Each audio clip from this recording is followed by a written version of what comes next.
अमेरिकी नौसेना को एक बहुत बड़ा झटका तब लगा जब उनका एक super hornet fighter jet aircraft, जो कि लगभग 500 करोड़ का है, वो एयरक्राफ्ट कैरियर से फिसलकर लाल सागर में गिर गया। यह fighter jet aircraft carrier USS Harry S Trueman पर तैनात था। यूएस नेवी के मुताबिक यह हादसा तब हुआ जब नौसेना के जवान विमान को हैंगर में खींचकर ले जा रहे थे। इसी दौरान विमान हैंगर डेक से फिसलकर समंदर में गिर गया। साथ में उसे खींचने वाला वाहन भी पानी में चला गया। विमान की कीमत $6 बिलियन यानी कि 500 करोड़ रुपये बताई जा रही है। नेवी के मुताबिक विमान को खींच रहे जवानों को जैसे ही खतरे का अंदेशा हुआ, वे पीछे हट गए। हादसे में किसी तरह का जान माल का नुकसान नहीं हुआ है, लेकिन एक सैनिक को चोट आई है। सुपर हॉर्नेट अमेरिकी नौसेना का एक modern multi role fighter jet है। इसे खास तौर पर एयरक्राफ्ट कैरियर से उड़ान भरने के लिए डिजाइन किया गया है। यह एक ही सीट वाला विमान है। यह हवा से हवा तथा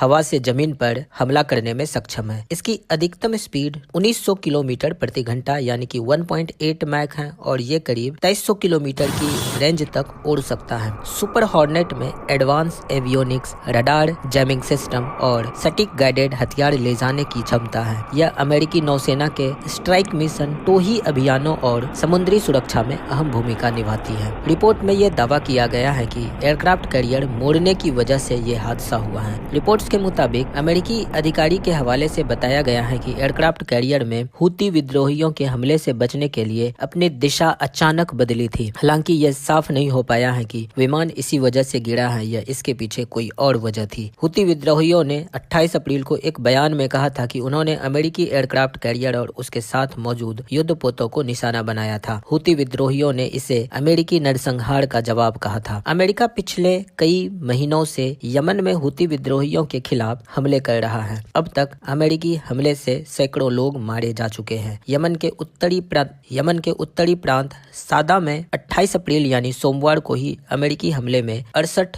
लोगों की मौत हुई थी। यह हमला अमेरिकी प्रवासियों को रखने वाले एक डिटेंशन सेंटर पर किया गया था। रिपोर्ट्स के मुताबिक इस जेल में 115 कैदी थे, जिनमें से 47 घायल भी हुए। घायलों को इलाज के लिए अस्पताल ले जाया गया। इनमें से ज्यादातर की हालात गंभीर बताई जा रही है। यमन की अल मसीरा टीवी ने इस हमले की एक फुटेज जारी की है। उसमें सादा में डिटेंशन सेंटर में बमबारी के बाद मलबे में पड़े कई शव दिखाई दे रहे हैं। सादा के जनरल रिपब्लिकन अस्पताल ने टेलीग्राम पर एक पोस्ट में कहा कि दर्जनों लोगों की मौत हुई और कम से कम 50 घायल लोग अस्पताल में भर्ती कराए गए। अमेरिकी अखबार यूएस टुडे ने अप्रैल की शुरुआत में बताया था कि पेंटागन ने यूएसएस ट्रूमैन की तैनाती एक और महीने के लिए बढ़ा दी है। इसके अलावा अमेरिका ने एक अतिरिक्त नौसैनिक दल और वार प्लेन भी भेजे हैं। फरवरी में यूएसएस ट्रूमैन मिस्र के पास भूमध्य सागर में एक मालवाहक जहाज से टकरा गया था। तब कोई घायल नहीं हुआ था। इसके बाद नौसेना ने जहाज के कप्तान डेव स्नोडेन को हटा दिया था।